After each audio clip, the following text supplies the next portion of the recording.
رب اشرح لی صدری ویسر لی امری واحلل عقدۃ من لسانی یفقہوا قولی۔ السلام علیکم ورحمۃ اللہ وبرکاتہ۔ سبق نمبر 4، سورۃ البقرہ، آیات 21 سے 29 تک۔ سب سے پہلے لفظی ترجمہ۔ یا ایہا، اے، الناسو، لوگو، اعبدو، عبادت کرو، ربکم، اپنے رب کی، الذی، جس نے، خلقکم، پیدا کیا تمہیں، والذین، اور انہیں جو، من قبلکم، تم سے پہلے تھے، لعلکم، تاکہ تم، تتقون، تم بچ جاؤ یا تم تقوی اختیار کرو۔ الذی، وہ جس نے، جعل، بنایا، لکم، تمہارے لیے، الارض، زمین کو، فراشن، فرش، والسماء، اور آسمان کو، بناء، چھت، وانزل، اور اس نے اتارا، من السماء، آسمان سے، ماء، پانی، فاخرج، پھر اس نے نکالا، بہ، ساتھ اس کے، من الثمرات، پھلوں سے، رزقاً، رزق، لکم،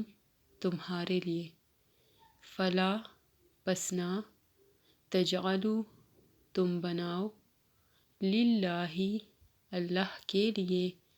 انداداً، کوئی شریک، وانتم، حالانکہ تم، تعلمون، تم جانتے ہو۔ وَإِنْ، اور اگر، کنتم، ہو تم، فی ریب، شک میں، مما، اس سے جو، نزلنا، نازل کیا ہم نے، علی عبدنا، اپنے بندے پر، فأتوا، پس لے آؤ، بسورۃ، کوئی سورت، من مثلہ، اس جیسی، وادعوا، اور بلا لو، شہداءکم، اپنے گواہوں کو، من دون، سوائے، اللہ، اللہ کے، ان، اگر، کنتم، ہو تم، صادقین، سچے۔ فإن، پھر اگر، لم، نہ، تفعلوا، تم نے کیا، ولن، اور ہرگز نہیں، تفعلوا، تم کر سکو گے، فاتقوا، پس ڈرو، النار، اس آگ سے، التی، وہ جو، وقودها، ایندھن ہے اس کا، الناس، انسان، والحجارہ، اور پتھر، اعدت، تیار کی گئی ہے، للکافرین، کافروں کے لیے۔ وبشری، اور خوشخبری دے دیجئے، الذین، انہیں جو، آمنوا، ایمان لائے، وعملوا، اور انہوں نے عمل کیے، الصالحات، نیک، ان، بے شک، لہم، ان کے لیے، جنات، باغات ہے، تجری، بہتی ہے، من تحتہا، ان کے نیچے سے، الانہار، نہریں، کلما، جب کبھی، رزقوا، وہ رزق دیے جائیں گے، منہا، ان سے، من ثمرۃ، کوئی پھل، رزقاً، بطور رزق، قالوا، وہ کہیں گے، ھذا، یہ، الذی، وہی ہے جو، رزقنا، دیے گئے ہم، من قبل، اس سے پہلے، واتوا، اور وہ دیے جائیں گے، بہ، اس سے، متشابہہ، ملتا جلتا، ولہم، اور ان کے لیے، فیہا، ان میں، ازواج، بیویاں ہوگی مطہرہ نہایت پاکیزہ، وہم اور وہ فیہا اس میں خالدون ہمیشہ رہنے والے ہیں۔ اِنَّا بے شک اللہ اللہ لا نہیں یستحی حیا فرماتا یا شرماتا ان کے یضربا وہ بیان کرے مثلاً کوئی مثال ما خواہ بعودتاً مادہ مچھر کی ہو، فما یا جو فوقہا اوپر ہے اس کے، فاما تو رہے الذین وہ جو آمنوا ایمان لائے، فیعلمون پس وہ علم رکھتے ہیں، انہ کہ بے شک وہ الحق حق ہے، من ربہم ان کے رب کی طرف سے، واما اور رہے الذین وہ جنہوں نے کفروا کفر کیا، فیقولون تو وہ کہتے ہیں ماذا کیا کچھ ارادہ کیا اللہ اللہ نے بہذا ساتھ اس مثلاً مثال کے، یضل وہ گمراہ کرتا ہے بہ ساتھ اس کے کثیراً کثیر کو یا بہت سو کو، ویہدی اور وہ ہدایت دیتا ہے بہ ساتھ اس کے کثیرا کثیر کو، وما اور نہیں یضل وہ گمراہ کرتا بہ ساتھ اس کے الا مگر الفاسقین فاسقوں کو، الذین وہ جو ینقضون توڑتے ہیں عہد اللہ اللہ کا، من بعد میثاقہ اس کے مضبوط کرنے کے، ویقطعون اور وہ کاٹتے ہیں ما جو امر حکم دیا اللہ اللہ نے بہ اس کا، ان کہ یوصل وہ جوڑا جائے، ویفسدون اور وہ فساد کرتے ہیں فی الارض زمین میں، اولئک یہی لوگ ہیں ہم وہ الخاسرون جو خسارہ پانے والے ہیں۔ کیف کس طرح تکفرون تم انکار کرتے ہو باللہ اللہ کا، وکنتم حالانکہ تھے تم امواتاً مردے، فاحیاکم پھر اس نے زندہ کیا تمہیں، ثم پھر یمیتکم وہ موت دے گا تمہیں، ثم پھر یحییکم وہ زندہ کرے گا تمہیں، ثم پھر الیہ اسی کی طرف ترجعون تم لوٹائے جاؤ گے۔ ہوا وہی ہے الذی جس نے خلق پیدا کیا لکم تمہارے لیے ما جو فی الارض زمین میں ہے، جمیعاً سب کا سب، ثم پھر استوی وہ متوجہ ہوا الی طرف السماء آسمان کے، فسواہن پھر اس نے درست کر کے بنا دیا انہیں، سبع سات سماوات آسمان، وہو اور وہ بکل ہر شیء چیز کا علیم خوب علم رکھنے والا ہے۔ اب انہی آیات کا بامحاورہ ترجمہ۔ آیت 21 یا ایہا الناس اعبدوا ربکم الذی خلقکم والذین من قبلکم لعلکم تتقون۔ اے لوگو، عبادت کرو اپنے رب کی جس نے تمہیں پیدا کیا اور ان کو بھی جو تم سے پہلے تھے تاکہ تم بچ جاؤ۔ آیت 22 الذی جعل لکم الارض فراشا والسماء بناء وانزل من السماء ماء فاخرج به من الثمرات رزقا لکم فلا تجعلوا للہ اندادا وانتم تعلمون۔ جس نے تمہارے لیے زمین کو فرش اور آسمان کو چھت بنایا اور آسمان سے پانی برسایا، پھر اس کے ذریعے تمہارے لیے پھل پیدا کیے جو تمہاری روزی ہے،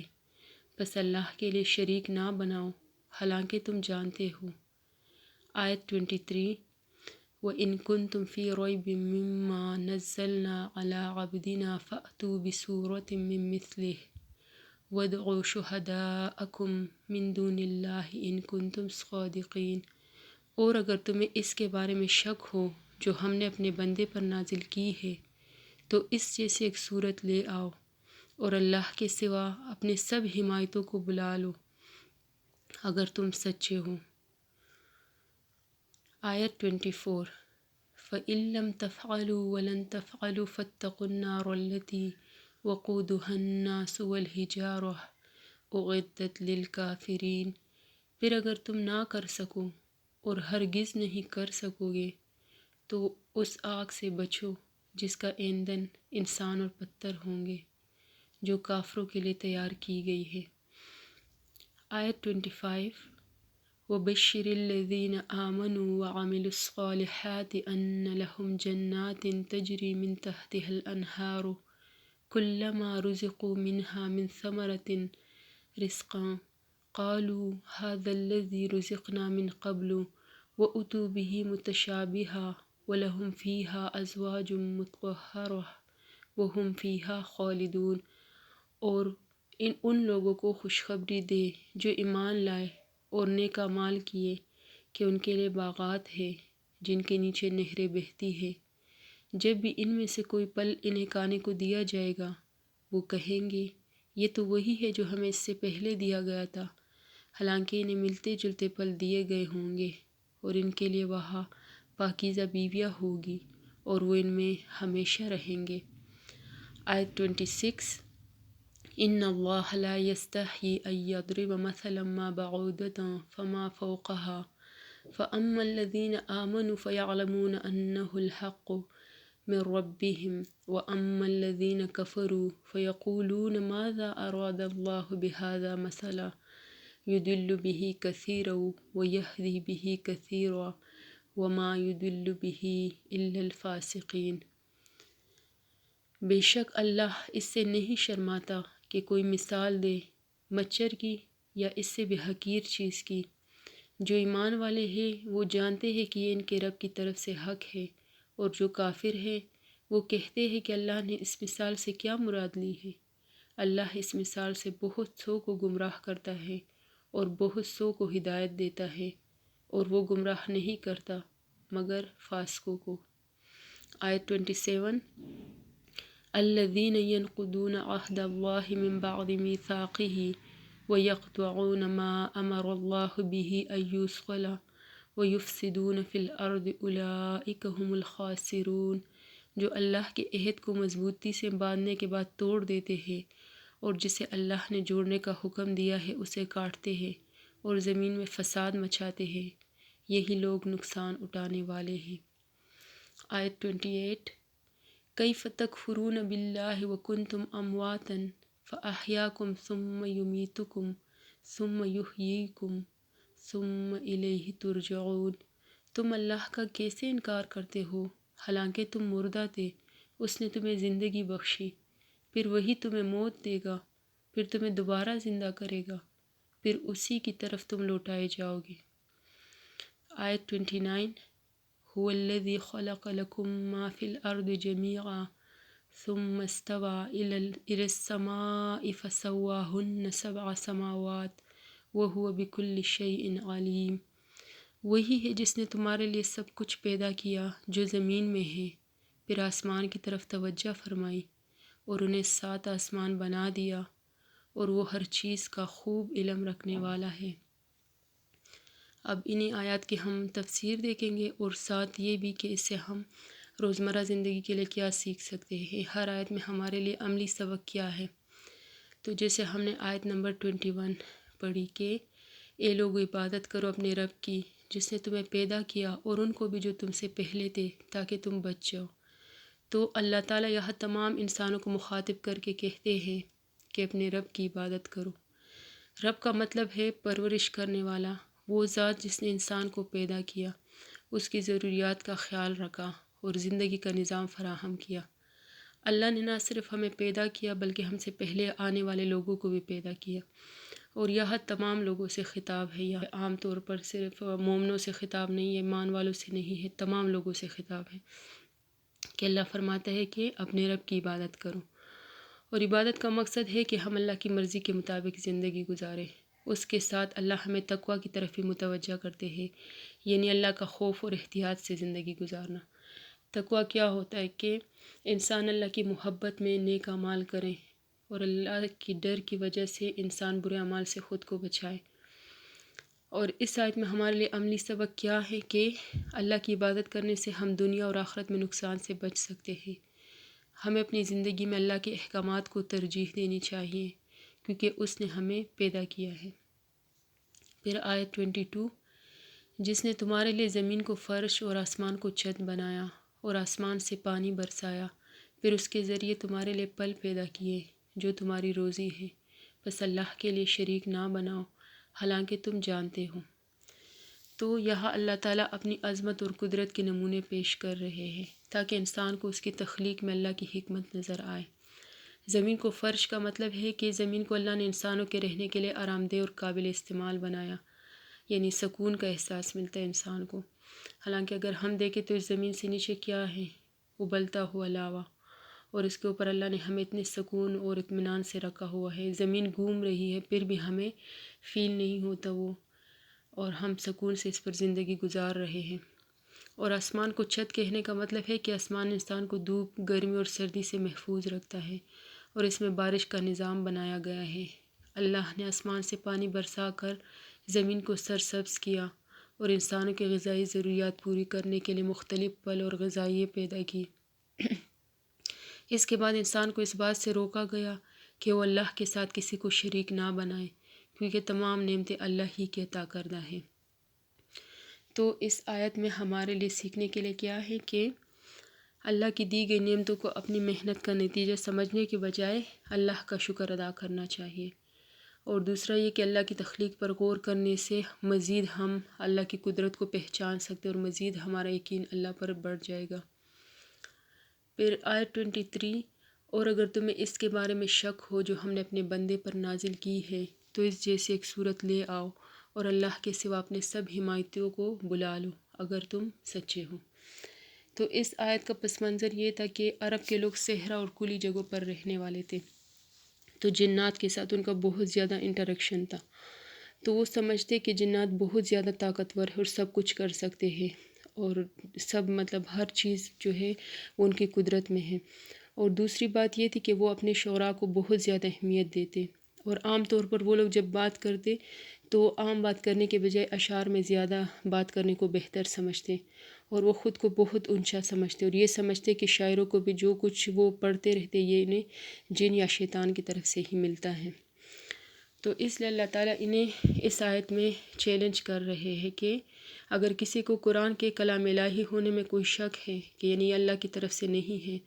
تو اس جیسی ایک چھوٹی سی صورت بنا کر دکھا دے۔ قرآن کا یہ چیلنج صرف اس کی زبان اور فصاحت تک محدود نہیں بلکہ اس میں موجود حکمت، علم اور ہدایت بھی اس میں شامل ہے۔ اور پھر یہ کہ اس آیت میں اللہ نے اپنے رسول صلی اللہ علیہ وآلہ وسلم کی عظمت کو بھی ظاہر کیا کہ قرآن جیسا عظیم کلام آپ صلی اللہ علیہ وآلہ وسلم پر نازل کیا گیا، اور یہ آپ صلی اللہ علیہ وسلم کی بہت عظمت یہاں بیان کی گئی ہے کہ قرآن مجید جو ہے آپ صلی اللہ علیہ وآلہ وسلم کو ملا،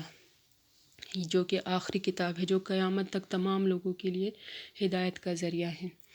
اور اس میں پھر جو ہے کچھ لوگ بھی آتے ہیں جنہوں نے اس چیلنج کو قبول کیا بھی تھا، اور انہوں نے جو ہے کوشش کی تھی کہ وہ کچھ بنا سکے اس جیسا. تو ان میں جو ہے پہلے نمبر پر مسیلمہ کذاب ہمیں ملتا ہے، جس نے کوشش کی تھی سورہ القاریہ کی نقل اتارنے کی کوشش کی تھی، لیکن اسے شدید ناکامی ہوئی. اور اس نے لکھا بھی تھا کہ الفیل ملفیل، اور اسی طرح اس نے کچھ لکھنے کی کوشش کی تھی، لیکن پھر وہ اس میں ناکام ہو گیا. اور دوسرے نمبر پر الاسود، اس نے بھی کوشش کی تھی. پھر جو ہے ابن المقفع، اس نے بھی کوشش کی تھی قرآن کی نقل اتارنے کی، لیکن جب اس نے اپنا لکھا ہوا قرآن اپنے سامنے رکھا تو وہ شدید شرمندہ ہوا، اور پھر جو اس نے لکھا تھا وہ اس نے خود ہی جلا دیا. اور پھر 4 نمبر پر اس میں المقنع آتا ہے، اس نے بھی کوشش کی تھی کہ قرآن کی نقل اتارے، لیکن یہ سب لوگ اس میں بری طرح ناکام ہوئے تھے. اور ان چاروں میں پھر جو ہے پہلے نمبر پر اور یہ دوسرے نمبر پر جو ہے 4 نمبر پر جو ہے انہوں نے پھر نبوت کا دعویٰ بھی کیا تھا ابن المقفع کے علاوہ. ان باقی تینوں نے جو ہے نبوت کا دعویٰ بھی پھر بعد میں کیا تھا، اور یہ سب اس میں بہت بری طرح جو ہے ناکام ہو گئے تھے، کیونکہ قرآن جیسے مضمون کوئی بھی نہیں بنا سکتا، یہ اللہ کی طرف سے ہے. تو اس سے ہمیں عملی سبق کیا ملتا ہے کہ قرآن کی عظمت پر غور کریں اور اسے سمجھ کر عمل کریں. شک کو دور کرنے کے لیے قرآن کو سنجیدگی سے پڑھے اور اس پر بہت زیادہ غور و فکر کرے. تو جب انسان بہت زیادہ غور و فکر کرتا ہے تو پھر اللہ تعالیٰ بھی انسان کو مزید جو ہے رہنمائی عطا فرماتے ہیں. پھر آیت نمبر 24، پھر اگر تم نہ کر سکو اور ہرگز نہیں کر سکو گے تو اس آگ سے بچو جس کا ایندھن انسان اور پتھر ہے، جو کافروں کے لیے تیار کی گئی ہے. یہاں اللہ تعالیٰ فرما رہے ہیں کہ اگر کوئی قرآن جیسا کلام نہیں لا سکتا، جو کہ ناممکن ہے، تو انہیں جہنم کے عذاب سے خبردار کیا گیا ہے کہ جب تم لوگوں کو پتہ چل چکا ہے کہ یہ کتاب جو ہے کسی عام انسان کا کلام نہیں، یہ اللہ تعالیٰ کا کلام ہے، تو پھر اس کے بعد تم لوگ خود کو جہنم کے عذاب سے بچاؤ. جہنم کی آگ کا ایندھن انسان اور پتھر ہوں گے، یعنی جو لوگ حق کو جھٹلائیں گے انہیں وہاں عذاب دیا جائے گا. اور پتھر سے مراد بت بھی ہو سکتے ہیں جنہیں دنیا میں پوجا گیا اور آخرت میں ان کے ساتھ ہی انسانوں کو بھی جہنم میں ڈالا جائے گا. تو انہیں پہلے سے بتا دیا گیا کہ پھر اس سے اپنے آپ کو بچائیں. اور انسانوں کے جسم میں 2 مادے ہوتے ہیں،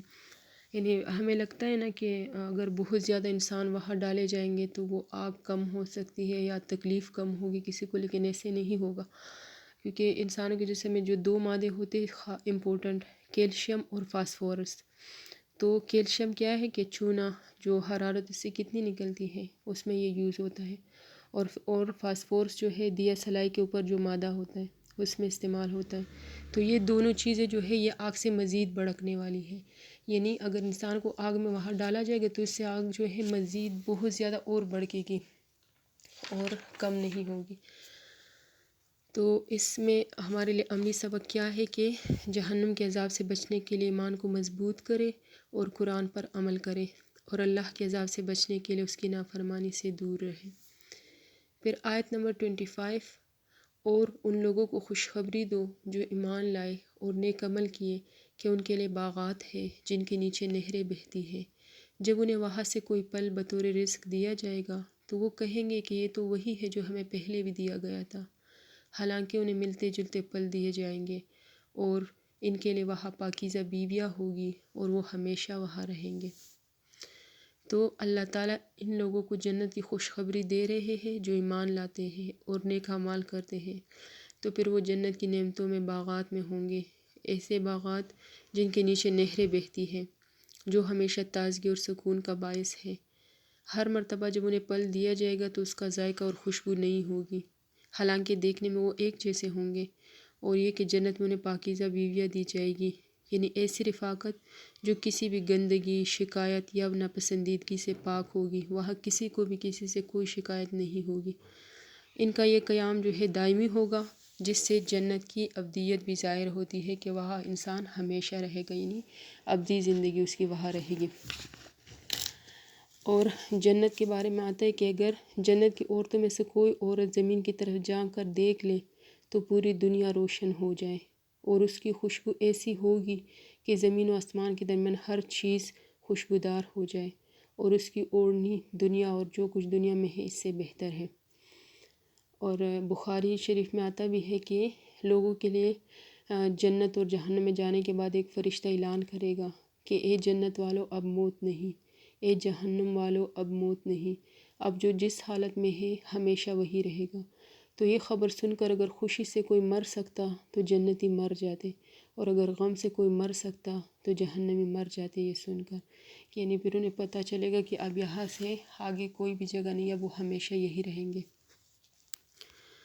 تو اس آیت سے ہمارے لیے سیکھنے کے لیے کیا ہے کہ ایمان اور نیک عمل کی اہمیت کو سمجھے اور اپنی زندگی میں نیک اعمال کی کثرت کرے، پھر دنیا کی نعمتوں کو عارضی سمجھے اور آخرت کی ابدی زندگی کے لیے تیاری کرے، پھر یہ کہ اللہ کی دی ہوئی نعمتوں کا شکر ادا کرے اللہ کا، اور اسی میں اپنی زندگی بہتر طریقے سے گزارے، یعنی شکر گزار بن کر گزارے۔ یہ نہ کہے کہ اللہ نے ہمیں یہ چیز دی ہے، وہ چیز کیوں نہیں دی، جو بھی اللہ نے دی ہے اس میں شکر گزار رہے۔ آیت 26، بے شک اللہ اس سے نہیں شرماتا کہ کوئی مثال دے مچھر کی یا اس سے بھی حقیر چیز کی، تو جو لوگ ایمان لائے وہ جانتے ہیں کہ یہ ان کے رب کی طرف سے حق ہے، اور جو کافر ہے وہ کہتے ہیں کہ اللہ نے ایسی مثال دینے سے کیا چاہا۔ اللہ اس مثال سے بہت سے لوگوں کو گمراہ کرتا ہے اور بہت سے لوگوں کو ہدایت دیتا ہے، اور گمراہ تو صرف نافرمانوں ہی کو کرتا ہے۔ تو اس آیت میں ہے کہ اللہ تعالیٰ مثال دینے سے نہیں ہچکچاتے، چاہے وہ کسی چھوٹی مخلوق کی ہو جیسے مچھر یا کسی بڑی چیز کی ہو۔ یہ مثالیں انسان کو سوچنے پر مجبور کرتی ہیں کہ کائنات میں اللہ کی ہر تخلیق میں کوئی حکمت پوشیدہ ہے۔ جو لوگ ایمان رکھتے ہیں وہ ان مثالوں سے سبق لیتے ہیں اور انہیں حق مانتے ہیں، جبکہ کافر ان مثالوں کو بے معنی سمجھتے ہیں اور ان سے گمراہی کا راستہ اپناتے ہیں۔ تو اللہ کی یہ مثالیں ان لوگوں کے لیے ہے جو غور و فکر کرتے ہیں اور ہدایت چاہتے ہیں، جبکہ نافرمان لوگ ان سے ہدایت حاصل نہیں کر سکتے۔ یعنی جب کوئی ایمان والا سوچتا ہے تو وہ مزید جو ہے اس کا اللہ پر یقین اور اللہ سے محبت مزید بڑھ جاتی ہے کہ اتنی چھوٹی چیز بھی اللہ نے بنائی ہے، یعنی بڑی چیز بنانا بھی کمال ہے لیکن چھوٹی چیز بنانا اس سے بھی زیادہ کمال ہے۔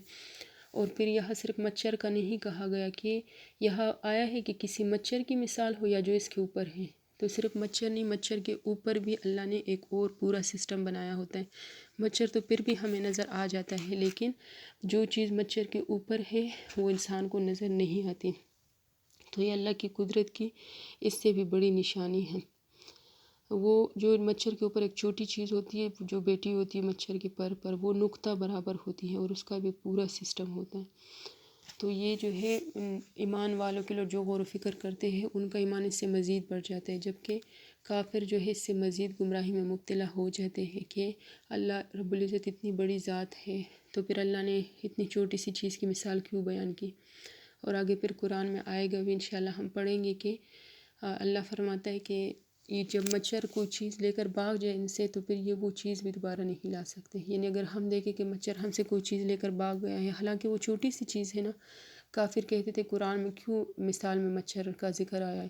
تو پھر وہی مچھر اگر کچھ لے جائے تو پھر انسان جو ہے اس سے وہ واپس بھی نہیں لے سکتا، حالانکہ وہ چھوٹی سی چیز اگر اتنی ہی چھوٹی ہے تو پھر انسان اس کا مقابلہ کرے لیکن انسان نہیں کر سکتا۔ اور اگر ہم مچھر کی ہسٹری بھی دیکھیں اور اس کے بارے میں سرچ کرے دیکھیں تو مچھر دنیا میں انسانوں کا قاتل بھی ہے، نہیں بہت زیادہ لوگ اگر ہم دیکھیں سالانہ اس سے متاثر افراد کی تعداد کروڑوں تک جا پہنچتی ہے، یعنی وہ مچھر جو کافروں کو چھوٹی چیز لگ رہی ہے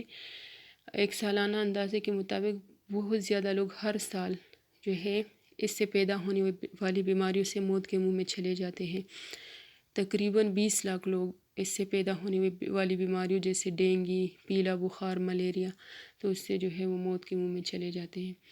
اور دوسرا یہ کہ کینیڈا کے ایک علاقے سے مچھر ختم کیے گئے تو وہاں اتنی بیماریاں پھیلی کہ پھر دوبارہ مچھر لا کر وہاں چھوڑے گئے تھے۔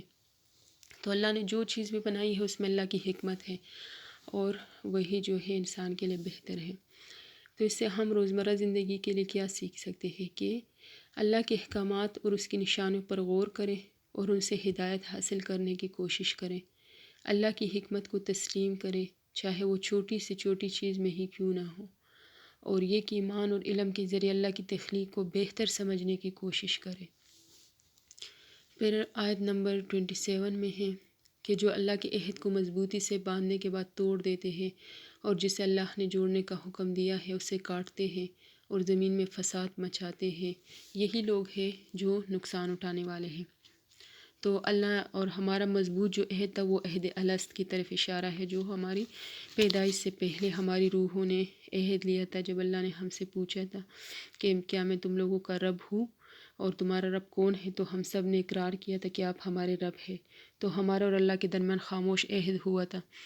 پھر اس کے بعد انبیاء کو بھجوایا گیا دنیا میں تاکہ وہ ہمیں ہمارا عہد یاد دلائیں کہ ہم نے لا الہ الا اللہ پڑھ کر اقرار کیا تھا، اور پھر اگر اقرار کے بعد ہم پھر بھی اپنے نفس کو الہ مان کر چلے تو یہ عہد توڑنا ہوگا۔ اور اس کا ذکر سورہ الاعراف آیت 172 میں آتا بھی ہے کہ جب ہم نے اللہ تعالیٰ سے عہد کیا تھا، وہاں آتا ہے اور اے نبی علیہ السلام لوگوں کو یاد دلائے کہ وہ وقت جب کہ تمہارے رب نے بنی آدم کی پشتوں سے ان کی نسل کو نکالا تھا اور انہیں خود ان کے اوپر گواہ بناتے ہوئے پوچھا تھا کیا میں تمہارا رب نہیں ہوں؟ انہوں نے کہا ضرور آپ ہی ہمارے رب ہیں، ہم اس پر گواہی دیتے ہیں، یہ ہم نے اس لیے کیا کہ کہیں تم قیامت کے روز یہ نہ کہہ دو کہ ہم اس سے بے خبر تھے۔ تو یہ ہمارا عہد تھا جو ہم نے اللہ سے کیا تھا، تو دنیا میں آنے کے بعد اور ابھی بھی ہمیں اسے نہیں توڑنا چاہیے۔ پھر اس کے بعد آتا ہے کہ اور جسے اللہ نے جوڑنے کا حکم دیا ہے اسے کاٹتے ہیں، تو اس میں رشتہ داریاں بھی آ جاتی ہے کہ اللہ نے فرمایا ہے کہ اپنے رشتہ داروں کے ساتھ اچھا سلوک کرے، اور انسان اگر اسے نہیں نبھائے گا اور اللہ نے حکم دیا اور پھر بھی وہ اسے توڑے گا تو پھر کیا ہوگا، اور وہ فساد کرتے زمین میں، یعنی پھر زمین میں فساد خود ہی پھیل جائے گا جب انسان جو ہے اپنے رشتہ داروں کے ساتھ صحیح تعلقات نہیں رکھے گا اور ہر ایک سے کٹ کر رہے گا تو پھر زمین میں فساد پھیل جائے گا۔ اور اس کے بارے میں بہت زیادہ احادیث آئی ہیں، بہت زیادہ، کہ آپ صلی اللہ علیہ وآلہ وسلم نے مدینہ آ کر جو ابتدائی تعلیمات دی ان کے بارے میں سیدنا عبداللہ بن سلام رضی اللہ تعالیٰ عنہ کہتے ہیں کہ پہلی بات جو نبی صلی اللہ علیہ وآلہ وسلم کی تھی وہ یہ تھی کہ اے لوگو سلام کو خوب رواج دو اور کھانا کھلاؤ اور رشتوں کو جوڑو اور راتوں کو نماز پڑھو جب کہ لوگ سو رہے ہو، تم سلامتی کے ساتھ جنت میں داخل ہو جاؤ گے۔ یہ ابن ماجہ کی حدیث ہے، اور اسی طرح سے ہی بخاری میں بھی حدیث ہے، آپ صلی اللہ علیہ وآلہ وسلم نے فرمایا کہ وہ شخص صلہ رحمی کرنے والا یعنی رشتوں کو جوڑنے والا نہیں ہے جو احسان کے بدلے میں احسان کرتا ہے، بلکہ اصل صلہ رحمی کرنے والا وہ ہے جب اس سے قطع رحمی کی جائے تو صلہ رحمی کرے۔ اور ایک اور جگہ ترمذی کی حدیث ہے کہ آپ صلی اللہ علیہ وآلہ وسلم نے فرمایا اللہ تعالیٰ نے فرمایا ہے کہ میں ہی اللہ ہوں اور میں ہی رحمان ہوں، میں نے ہی رحم کو پیدا کیا ہے، رحم مطلب رشتہ، اور اس کا نام اپنے نام سے نکالا ہے، اب جو اسے جوڑے گا میں بھی اسے جوڑوں گا اور جو اسے کاٹے گا میں بھی اسے کاٹ دوں گا۔ اور اسی طرح بہت زیادہ احادیث آتی ہے اس کے بارے میں، صحیح مسلم کی بھی حدیث ہے کہ ایک آدمی نے کہا اے اللہ کے رسول صلی اللہ علیہ وآلہ وسلم، میرے کچھ رشتہ دار ہیں، میں ان سے صلہ رحمی کرتا ہوں اور وہ مجھ سے قطع تعلق کرتے ہیں، میں ان سے اچھا سلوک کرتا ہوں اور وہ مجھ سے برا سلوک کرتے ہیں، میں ان سے تحمل اور بردباری سے پیش آتا ہوں، وہ میرے ساتھ نادانی سے پیش آتے ہیں۔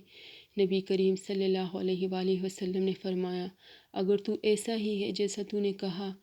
تو گویا تم ان کے منہ میں گرم راکھ ڈال رہے ہو، اور ان کے مقابلے میں تیرے ساتھ ہمیشہ اللہ کی طرف سے ایک مددگار رہے گا جب تک تیرا یہی رویہ رہے گا۔ اور بہت زیادہ بے شمار احادیث ہے اس کے بارے میں کہ رشتہ داروں کے ساتھ اچھا سلوک کرنا چاہیے، چاہے وہ ہمارے ساتھ اچھا سلوک نہ بھی کرے، اور ہمیں کسی کے ساتھ بھی صرف اس لیے اچھا سلوک نہیں کرنا چاہیے کہ وہ ہمارے ساتھ اچھا سلوک کرتے، بلکہ اگر ہمارے ساتھ کوئی اچھا سلوک نہ بھی کرے تب بھی ہم صرف اللہ کے لیے ان کے ساتھ اچھا سلوک کریں، اور جب ہمارا ہر کام اللہ کے لیے خالص ہوگا پھر ہمیں اس بات سے تکلیف بھی نہیں ہوگی کہ دوسرا انسان ہمارے ساتھ کیا کر رہا ہے، بلکہ ہمیں پتہ ہوگا کہ ہم جو بھی کر رہے ہیں وہ اللہ دیکھ رہے ہیں اور اللہ ہی آخرت میں ہمارا حساب کریں گے۔ تو جو اس طرح کرتے یعنی جو اللہ کا عہد توڑتے ہیں اور جو ان رشتوں کو توڑتے ہیں جن کے جوڑنے کا اللہ نے حکم دیا ہے اور پھر اس سے زمین میں فساد پھیلتا ہے یا وہ فساد پھیلاتے ہیں، تو یہی لوگ خسارہ پانے والے ہیں۔ تو اس آیت میں ہمارے لیے روزمرہ زندگی کے لیے سیکھنے کی کیا باتیں ہیں کہ اللہ کے ساتھ کیے گئے وعدوں اور اس کے احکام کی پاسداری کرے، رشتہ داریوں اور انسانی تعلقات کو جوڑنے کی کوشش کرے کیونکہ اللہ نے اس کی تاکید کی ہے، اور معاشرے میں فساد، جھگڑوں اور اختلافات سے بچے اور صلح و خیر خواہی کو ہی فروغ دے۔ آیت نمبر 28، تم اللہ کا انکار کیسے کرتے ہو حالانکہ تم مردہ تھے، پھر اس نے تمہیں زندگی دی، پھر تمہیں موت دے گا، پھر تمہیں دوبارہ زندہ کرے گا، پھر تم اسی کی طرف لوٹائے جاؤ گے۔ تو اس آیت میں اللہ تعالیٰ انسان کو یاد دلا رہے ہیں کہ اس کا انکار بے بنیاد ہے، کیونکہ وہ اپنے وجود کی ابتدا سے ہی اللہ کی قدرت اور رحمت کا محتاج ہے۔ یعنی انسان پہلے کیا تھا؟ مردہ تھا، کچھ بھی نہیں تھا، عدم میں تھا، تو اللہ نے اسے پیدا کر کے زندگی بخشی۔ یہ دنیاوی زندگی اللہ کا احسان ہے، جسے اللہ ایک خاص وقت کے بعد موت دے گا، پھر قیامت کے دن انسان کو دوبارہ زندہ کرے گا تاکہ وہ اپنے اعمال کا حساب دے سکے اور اس کا انجام مقرر کیا جا سکے۔ اس طرح کی آیت اللہ کی طاقت اور انسان کے عدم اختیار کی نشاندہی کرتی ہے اور انسان کو اللہ کی طرف رجوع کرنے کی دعوت دیتی ہے۔ یعنی ہم پہلے کچھ بھی نہیں تھے، پھر اللہ نے ہمیں پیدا کیا، پھر ہمیں موت آئے گی، پھر ہم قبر میں ہوں گے اور پھر ہم دوبارہ قیامت کے دن اٹھائے جائیں گے اور پھر ہم اللہ کے سامنے پیش کیے جائیں گے۔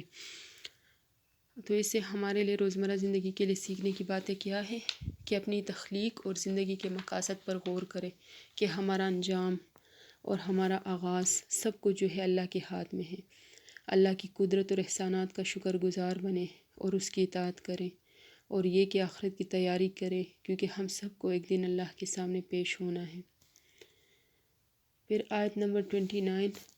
وہی ہے جس نے تمہارے لیے سب کچھ پیدا کیا جو زمین میں ہے، پھر آسمان کی طرف متوجہ ہوا اور انہیں 7 آسمان بنا دیا،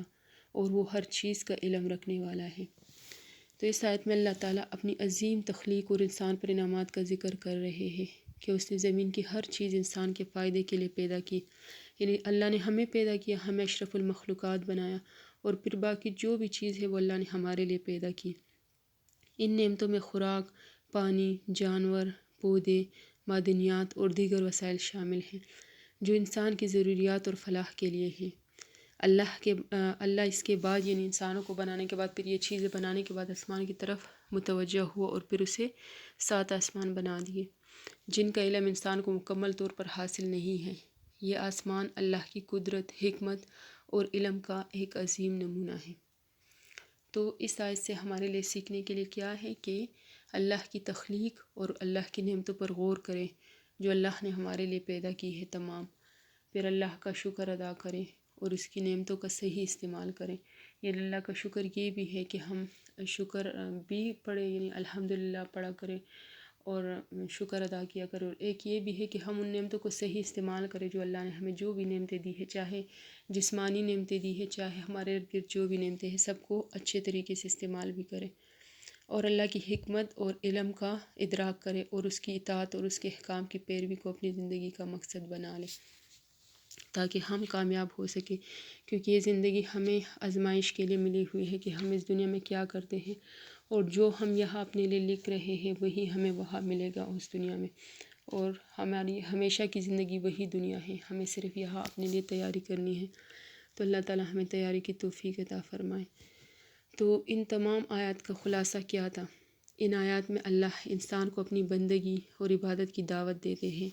اور اپنی نعمتوں کو یاد دلاتے ہیں تاکہ وہ اللہ کی عظمت کو پہچانے اور شرک سے بچ سکے۔ جیسے اللہ تعالیٰ نے چیلنج بھی دیا تھا نا ان لوگوں کو، اور پھر کوئی بھی ایک صورت بھی نہیں پیدا کر سکا، نہ بنا سکا، بہت انہوں نے کوشش کی اس کے بعد بھی۔ اور اس آیت میں ایک بات یہ بھی ہے کہ یہاں آپ صلی اللہ علیہ وآلہ وسلم کے لیے عبد کا لفظ یعنی بندہ استعمال ہوا ہے، تو یہ بھی ہے کہ کسی کو بھی اللہ کے ساتھ شریک نہیں ٹھہرا سکتے، یہاں تک کہ آپ صلی اللہ علیہ وآلہ وسلم کو بھی اللہ کے ساتھ نہیں شریک ٹھہرا سکتے۔ اور اس کے بارے میں احادیث بھی ہے، بخاری کی حدیث ہے کہ ایک شخص نے کسی بات پر کہا کہ جو اللہ چاہے اور جو آپ صلی اللہ علیہ وآلہ وسلم چاہے۔ آپ صلی اللہ علیہ وآلہ وسلم نے فرمایا تم مجھے اللہ کے ساتھ شریک ٹھہراتے ہو، ایسا کہو جو اللہ چاہے۔ اور ایک اور حدیث بھی ہے، یہ صحیح مسلم اور صحیح بخاری دونوں کی حدیث ہے کہ عبداللہ بن مسعود رضی اللہ تعالیٰ عنہ نے سب سے بڑے گناہ کا پوچھا، فرمایا کہ اللہ جو خالق ہے اس کے ساتھ کسی کو شریک ٹھہرانا۔ یہ مسلم اور بخاری دونوں کی حدیث ہے۔ اور آپ صلی اللہ علیہ وآلہ وسلم نے فرمایا کہ اللہ کا بندے پر یہ حق ہے کہ وہ اس کی عبادت کرے اور کسی کو اس کا شریک نہ ٹھہرائے۔ اور اپنی تعریف میں حد سے بڑھنے والوں کو آپ صلی اللہ علیہ وآلہ وسلم نے فرمایا تم مجھے میری حد سے آگے نہ بڑھاؤ، جس طرح نصارہ نے عیسیٰ ابن مریم علیہ السلام کو بنایا تم کہو عبداللہ یعنی اللہ کا بندہ۔ اور پھر ان تمام آیات میں ہمیں یہ بھی ملتا ہے کہ اس میں چیلنج پیش کیا گیا تھا، پھر وہ لوگ چیلنج پورا نہ کر سکے، اور پھر اہل ایمان کو جنت کی بشارت دی گئی ہے، جبکہ اللہ کے عہد کو توڑنے اور فساد پھیلانے والوں کو نقصان اٹھانے والوں میں شمار کیا گیا ہے۔ تو ان آیات سے ہمیں یہ سبق ملتا ہے کہ ہمیں اپنی زندگی میں اللہ کے احکامات پر عمل کرنا چاہیے اور آخرت کی تیاری کرنی چاہیے۔ سبحانک اللہم و بحمدک اشہد ان لا الہ الا انت استغفرک و اتوب الیک۔